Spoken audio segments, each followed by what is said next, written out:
বিসমিল্লাহির রহমানির রহিম। গতকাল রাতে চট্টগ্রাম জেলা পুলিশের নেতৃত্বে নৌ পুলিশ, এপিবিএন এবং র্যাব সহকারে আমরা একটি অভিযান পরিচালনা করেছি। এই অভিযানের মূল উদ্দেশ্য ছিল রাউজান থানায় যারা সন্ত্রাসী রয়েছে এবং অবৈধ অস্ত্রধারী রয়েছে তাদেরকে গ্রেফতার করা এবং আমাদের অস্ত্র উদ্ধার। আমরা রাউজানকে 7টি ভাগে ভাগ করেছিলাম। জেলা পুলিশ 5টি অংশের দায়িত্ব নিয়েছিল। র্যাপিড অ্যাকশন ব্যাটালিয়ন কদলপুর এবং রাউজান পৌর এলাকা সহ 2টি ক্লাস্টারের দায়িত্ব নিয়েছিল।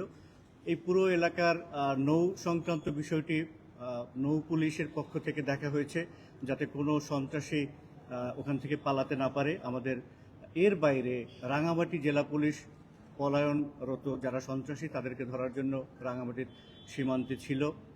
আমাদের সকল ধরনের সিএমপির যারা কর্মকর্তা তারা চেকপোস্টের মাধ্যমে সিএমপি এলাকায় কর্মরত ছিল আমাদের এই অভিযানকে সহায়তা করার জন্য। আমরা অভিযান পরিচালনাকালীন আমাদের জেলা পুলিশের পক্ষ থেকে যারা অভিযান পরিচালনা করেছেন তারা আপনারা দেখতে পাচ্ছেন এখানে 8টি এলজি উদ্ধার করেছে এবং দেশি অনেক অস্ত্র উদ্ধার করেছে। একই সাথে র্যাব তার সংশ্লিষ্ট এলাকায় 3টি এলজি উদ্ধার করেছে এবং দেশি অনেকগুলো অস্ত্র উদ্ধার করেছে। আমাদের জেলা পুলিশ এর বাইরেও 24টি মোটরসাইকেল যারা রেজিস্ট্রেশনবিহীন মোটরসাইকেল ওই রাতের বেলা চলাচল করেছিল তাদেরকে আমরা এগুলো থানায় টো করতে সক্ষম হয়েছি এবং গ্রেপ্তার হয়েছে মোট 6 জনকে গ্রেপ্তার করা হয়েছে যাবৎ। তো আমাদের এই অভিযান চলমান থাকবে।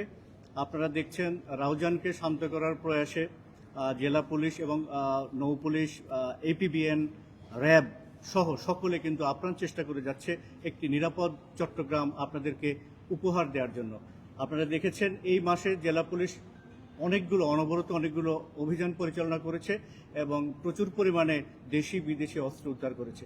এর বাইরে আমাদের নিয়মিত অভিযানের অংশ হিসেবে সাতকানিয়া থানা একটি বিদেশি পিস্তল উদ্ধার করেছে এবং সাতকানিয়া আপনারা জানবেন আয়ুব ডাকাত নামে একজন ডাকাত ছিল যে কিনা আমরা গোপনে তথ্য পেয়েছিলাম যে কয়েকটি বাড়িতে এবং তেলের পাম্পে ডাকাতি করতে যাচ্ছে। সেই ডাকাতি করার পূর্বেই আমাদের চৌকস দল তারা আসলে ছদ্মবেশে ছিল এবং তাকে ধরতে সক্ষম হয়েছে। একইভাবে আমরা বিভিন্ন সময় যতগুলো ডাকাতির গ্যাং রয়েছে এগুলোকে আমরা গ্রেফতার করে আইনের আওতায় নিয়ে আসতে সক্ষম হয়েছি। আমাদের জেলা পুলিশের এই কার্যক্রম চলমান রয়েছে। আমাদের সাথে র্যাব, এপিবিএন, নৌ পুলিশ সবাই মিলে যে কাজ আমরা শুরু করেছি আমরা চাচ্ছি ধারাবাহিকভাবে একের পর এক আমরা এই অভিযানগুলো পরিচালনা করব। এটাকে আমরা যদি আপনি মনে করেন যে অভিযানটা কেমন, এটার উদ্দেশ্য হচ্ছে operation for the piece of Raozan, operation piece 1, এটাই যে শেষ অভিযান সেটা না। আমরা শুরু করেছি, আমরা ক্রমাগতভাবে সন্ত্রাসের মূলোৎপাটন না হওয়া পর্যন্ত আমাদের এই অব্যাহত অভিযান চলমান থাকবে। আমরা আপনাদের কাছে এবং চট্টগ্রামবাসীর কাছে দৃঢ় প্রতিজ্ঞ, আমরা নিরাপদ চট্টগ্রাম উপহার দিতে চাই। ধন্যবাদ।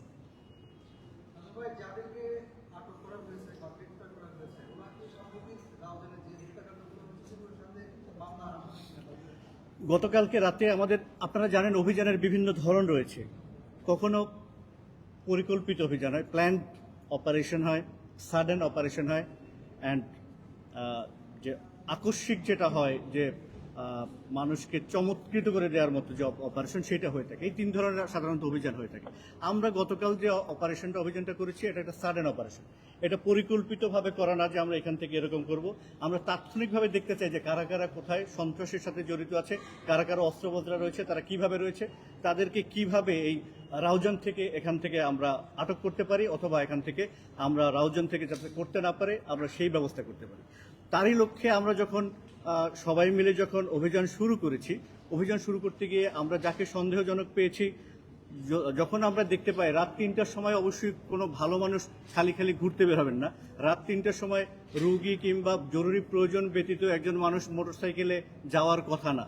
তারপরে যদি সেই মোটরসাইকেলটি থাকে রেজিস্ট্রেশনবিহীন তো বিষয়টা সন্দেহের উদ্রেক করে। তো সেই ক্ষেত্রে আমরা তাদেরকে দেখেছি এবং যাচাই বাছাই করে আপনারা জানেন সিডিএমএস এর মাধ্যমে তাদের বিরুদ্ধে কোনো মামলা রয়েছে কিনা, তাদের বিরুদ্ধে কোনো অভিযোগ রয়েছে কিনা সেগুলো যাচাই বাছাই চলছে।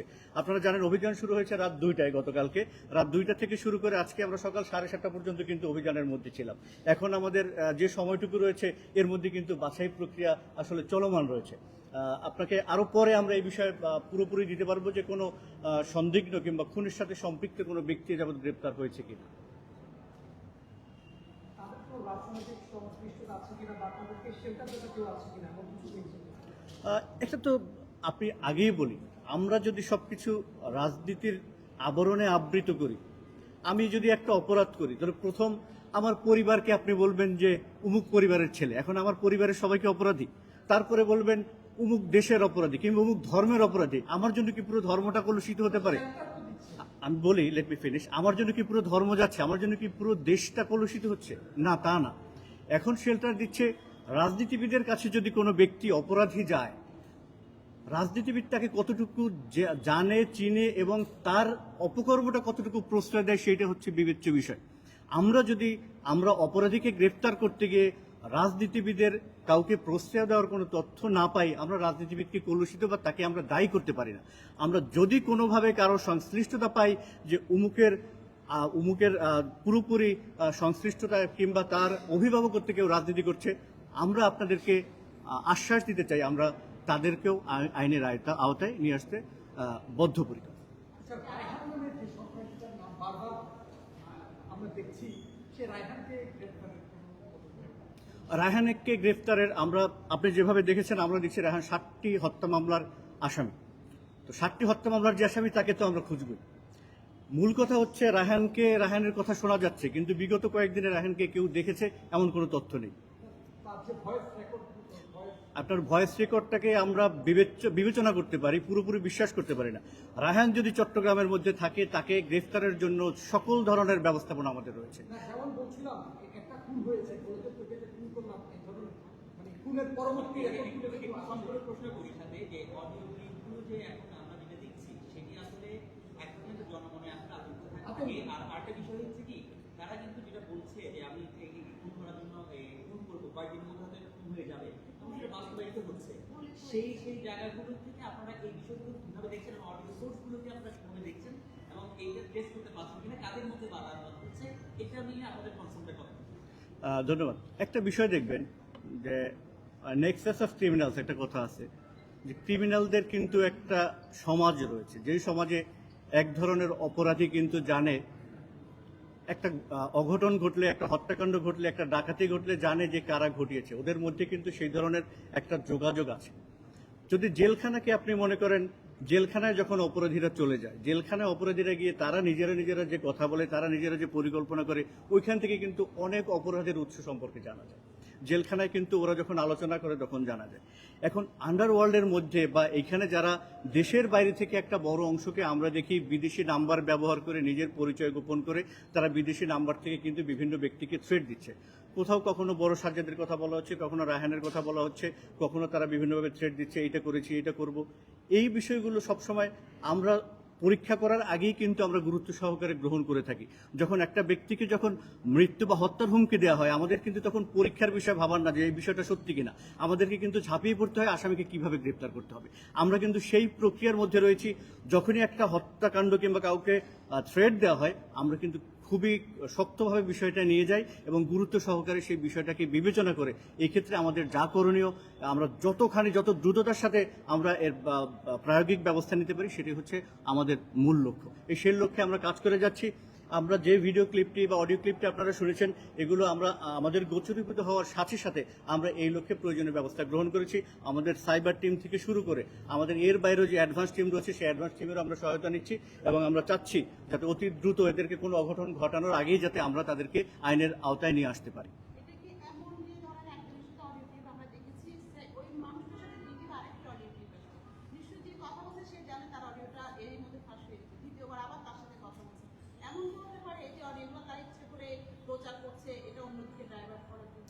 ওয়েল ফাইন, একটা জিনিস দেখবেন আপনি, গতকালকে যদি যে রায়হানের কথা বলা হচ্ছে, ওর যদি ফেসবুক প্রোফাইল দেখেন, গতকালকে দেখবেন একটা AK-47 নিয়ে কিন্তু সে একটা পোস্ট দিয়েছে।